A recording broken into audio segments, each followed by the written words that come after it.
نمرود کون تھا؟ جب اس نے اللہ تعالیٰ کے ساتھ جنگ کا اعلان کیا تو اس کے ساتھ کیا حشر ہوا؟ نمرود کی موت کیسے عبرتناک طریقے سے ہوئی؟ اس دنیا میں 4 بادشاہ ایسے گزرے ہیں جنہیں اللہ تعالیٰ نے تمام روئے زمین کی بادشاہی عطا کی تھی، جن میں 2 مسلمان ہیں اور 2 کافر۔ مسلمان ایک تو حضرت ذوالقرنین اور دوسرے حضرت سلیمان علیہ السلام ہیں، اور کافر ایک نمرود اور دوسرا بخت نصر ہے۔ نمرود شہر بابل کا بادشاہ تھا۔ اس کا پورا نام نمرود بن کنعان بن قوس بن سام بن نوح تھا۔ نمرود کو اللہ تعالیٰ نے تمام روئے زمین کی بادشاہی عطا کی تھی۔ نمرود نے 400 سال تک حکومت کی۔ یہ بہت ہی ظالم اور جابر بادشاہ تھا۔ اس کے زمانہ میں بت پرستی عام تھی۔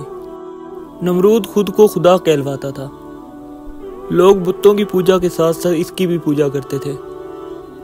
اللہ تعالیٰ نے اس قوم کی ہدایت کے لیے حضرت ابراہیم علیہ السلام کو بھیجا۔ اس دور میں حضرت ابراہیم علیہ السلام وہ واحد شخص تھے جو بتوں کو چھوڑ کر اللہ تعالیٰ کی عبادت کرتے تھے۔ حضرت ابراہیم علیہ السلام نے ان لوگوں کو ایک اللہ کی عبادت کرنے کا کہا، لیکن یہ لوگ بتوں کی پوجا کرنے سے باز نہ آئے۔ ایک دن حضرت ابراہیم علیہ السلام نے ان کے تمام خداؤں کو ان کے سامنے جھوٹا ثابت کرنے کا فیصلہ کیا، اور آپ وہاں پر تشریف لے گئے جہاں پر ان کے سارے بت پڑے تھے۔ آپ نے تمام بتوں کو توڑ دیا اور اس کا الزام ایک بڑے بت پر لگا دیا۔ جب نمرودی اپنے بت خانے میں واپس آئے تو دیکھا کہ ان کے تمام بت ٹوٹے ہوئے تھے۔ نمرودی لوگ یہ اچھے سے جانتے تھے کہ ان میں سے صرف حضرت ابراہیم علیہ السلام ہے جو ان بتوں کے خلاف ہیں، تو انہوں نے حضرت ابراہیم علیہ السلام سے بدلہ لینے کا سوچا اور انہیں گرفتار کر کے نمرود کے پاس لے گئے۔ نمرود نے جب یہ بات سنی تو وہ آگ بگولا ہو گیا اور اس نے حضرت ابراہیم علیہ السلام کو سزا دینے کا فیصلہ کیا۔ نمرود نے حکم جاری کیا کہ ایک وسیع میدان میں آگ جلائی جائے اور اس میں حضرت ابراہیم علیہ السلام کو ڈالنے کا فیصلہ کیا۔ نمرود کے حکم کے مطابق تمام دور دراز سے لکڑیاں اکٹھی کی گئیں اور ایک وسیع پیمانے پر آگ جلائی گئی۔ وہ آگ اتنی وسیع تھی کہ اس کے شعلے آسمان تک پہنچ رہے تھے۔ پھر نمرود کے حکم کے مطابق حضرت ابراہیم علیہ السلام کو آگ میں ڈال دیا گیا، لیکن اللہ تعالیٰ کے حکم سے وہ آگ حضرت ابراہیم علیہ السلام کے لیے ٹھنڈی اور سلامتی والی ہو گئی۔ حضرت ابراہیم علیہ السلام فرماتے ہیں کہ جتنے دن میں آگ میں رہا میں اللہ تعالیٰ کے فضل اور رحمت میں تھا، اور جتنا سکون مجھے اس آگ میں ملا اس دنیا میں کبھی نہیں ملا تھا۔ کچھ دن کے بعد جب حضرت ابراہیم علیہ السلام آگ سے زندہ واپس نکلے تو نمرودی حیران رہ گئے، لیکن اس کے باوجود بھی انہوں نے اللہ تعالیٰ پر ایمان نہ لایا اور اپنے شرک پر ڈٹے رہے۔ لیکن اس کے بعد بھی حضرت ابراہیم علیہ السلام اپنی قوم کو ایک اللہ کی عبادت کی دعوت دیتے رہے۔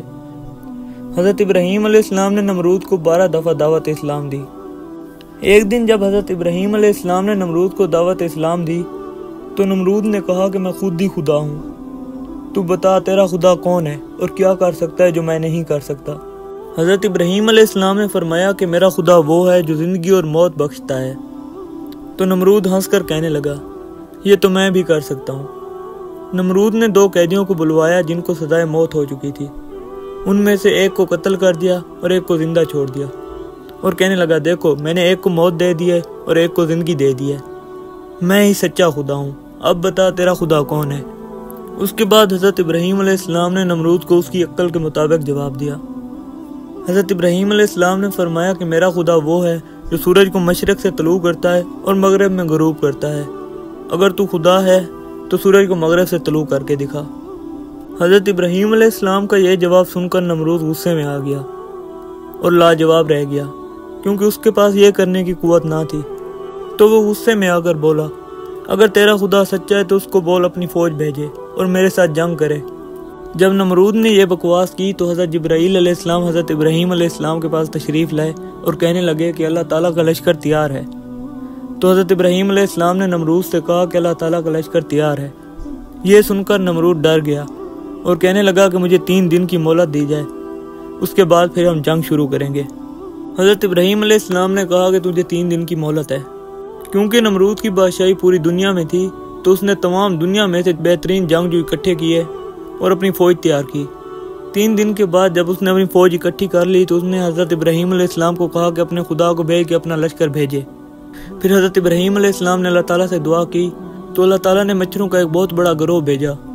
یہ ایسے مچھر تھے جنہوں نے اللہ تعالیٰ کے حکم سے نمرودی فوج کا گوشت کھا گئے اور ان کا سارا خون پی گئے۔ اس وقت نمرودی فوج کی ہڈیاں ہی ہڈیاں باقی رہ گئیں۔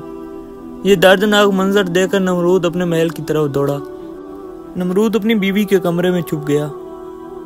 اسی طرح اللہ تعالیٰ کے حکم سے ایک لنگڑا مچھر نمرود کے گھر میں داخل ہوا۔ اس مچھر کو دیکھ کر نمرود اپنی بیوی سے کہنے لگا کہ یہ ہے وہ مخلوق جس نے ہماری ساری فوج کو ہلاک کر دیا ہے۔ نمرود بات کر ہی رہا تھا کہ وہ مچھر نمرود کے ناک میں داخل ہو گیا اور اس کے دماغ کو چاٹنے لگا۔ جب وہ مچھر نمرود کا دماغ چاٹتا تھا تو اسے اتنی تکلیف ہوتی تھی کہ وہ اپنا سر دیواروں پر دے مارتا تھا۔ اسی طرح وہ مچھر اللہ تعالیٰ کے حکم سے نمرود کے جسم میں کئی دن تک رہا۔ اسی طرح نمرود نے اپنے محل میں یہ حکم جاری کیا کہ جو شخص بھی اس کے محل میں داخل ہو وہ اس کے سر پر جوتے مارے، کیونکہ جوتے مارنے کی وجہ سے اسے تھوڑا سا سکون محسوس ہوتا تھا، لیکن اس کے کچھ وقت کے بعد اسے پھر سے وہی درد محسوس ہوتا تھا۔ اسی طرح تمام روئے زمین کا بادشاہ جو اپنے ہی محل میں لوگوں سے جوتے کھا کر ہلاک ہو گیا، نمرود کو ایسی موت ملی کہ وہ تمام لوگوں کے لیے عبرت بن گیا۔ اللہ تعالیٰ ہمیں سمجھنے اور نیک عمل کرنے کی توفیق عطا فرمائے۔ اگر آپ کو ہماری ویڈیو اچھی لگی ہے تو ہماری ویڈیو کو لائک اور ہمارے چینل کو سبسکرائب کر دیں۔ ملتے ہیں اگلی ویڈیو میں، تب تک کے لیے اللہ حافظ۔